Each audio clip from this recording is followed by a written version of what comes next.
Donald Trump on just muutnud täielikult oma varasema rahumeelse hoiaku Hormuzi väinas ning naasnud vana hea agressiivse Trumpi juurde, keda me juba tunneme. Sel neljapäeval, 23. aprillil 2026, president ütles, et andis Ameerika Ühendriikide sõjaväele käsu tulistada ja tappa kõik väikesed Iraani alused, mis panevad miine, et blokeerida väina läbipääsu.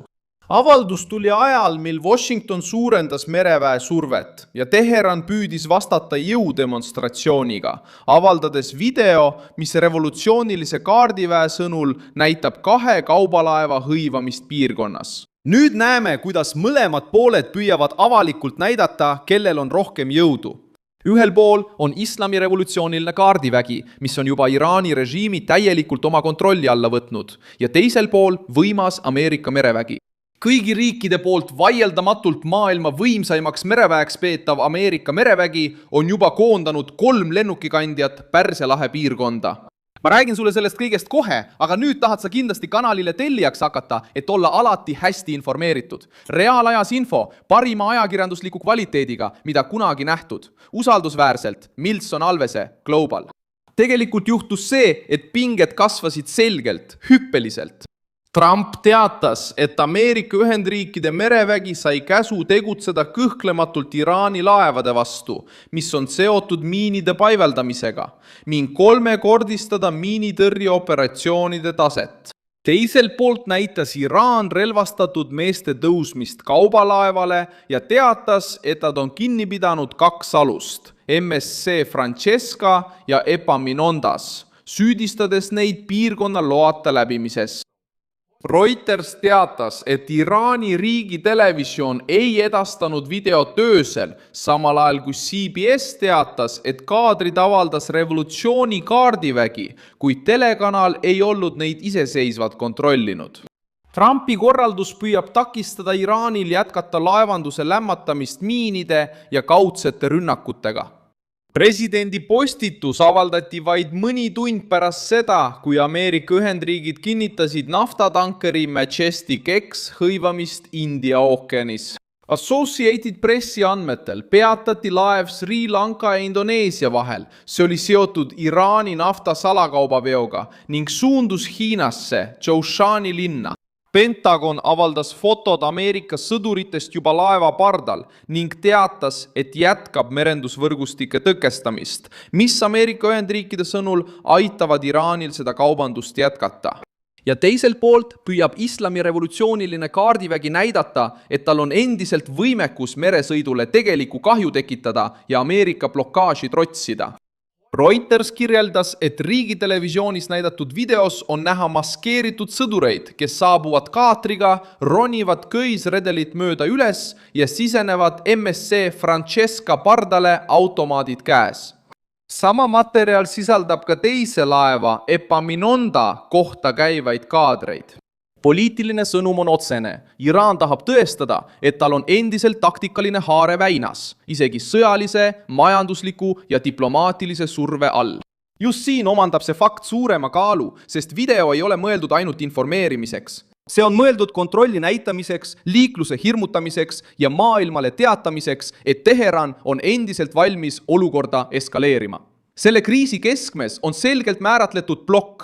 Ühel pool on Trump, Ameerika Ühendriikide merevägi, Pentagon ja Washingtoni poolt üles seatud blokaadistruktuur. Teisel pool on Iraani revolutsiooniline kaardivägi, Iraani kohtusüsteem ja Teherani juhid, kes hakkasid laevade kinnipidamist õigustama seaduse rakendamisena.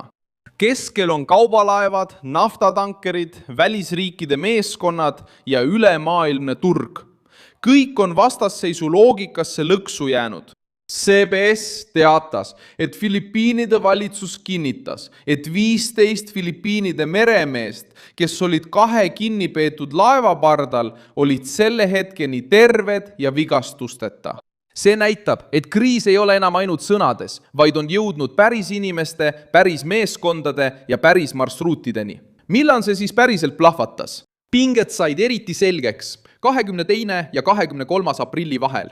Kolmapäeval ründas Iraan laevu väinas ja hoidis 2 neist kinni.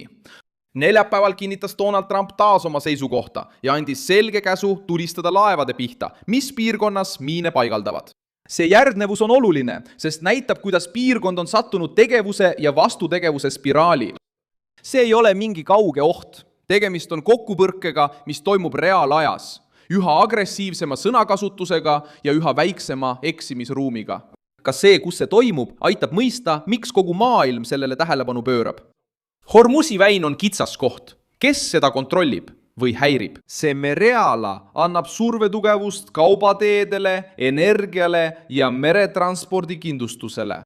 Reuters teatas, et lisaks Trumpi mainitud miinidele on Iraan kasutanud ka kiireid mootorpaate, rakette, droone ja kaitstud positsioone, et hoida Ameerika Ühendriikide mereväge eemal. See aitab selgitada, miks Washington räägib miinidest ja miinide eemaldamisest, samal ajal kui Teheran panustab võimalusrünnakutele ja valikulisele kinnipidamisele. Vastasseis ei toimu ainult suurte sõjalaevade vahel. See hõlmab väiksemaid, kiireid ja raskesti neutraliseeritavaid taktikaid. Kuidas see vastasseis siiani arenes?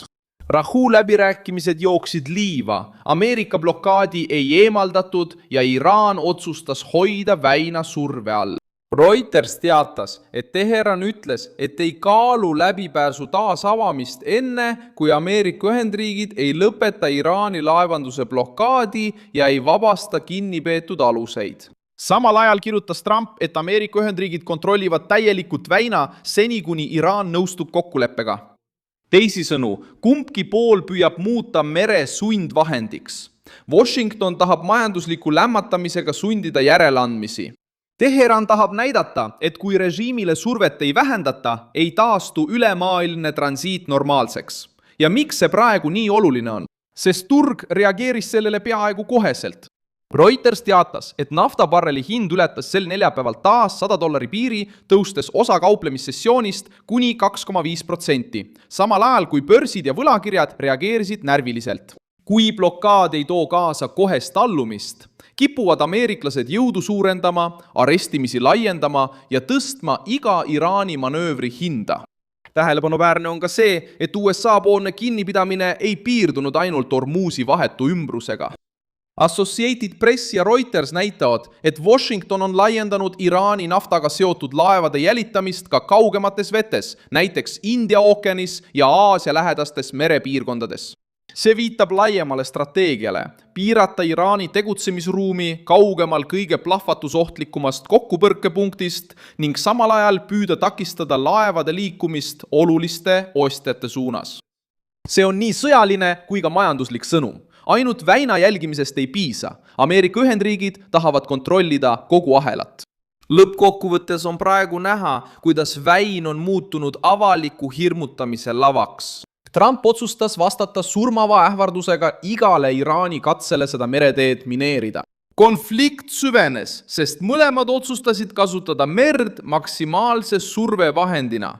Vaatame, mil määral suudab verine ja juba sisetülidest nõrgestatud islami revolutsiooniline kaardivägi vastu pidada võimsa Ameerika mereväe survele, mida kõik riigid peavad maailma kõige võimsamaks mereväeks ja mis on juba koondanud 3 lennukikandjat Pärsia lahe piirkonda.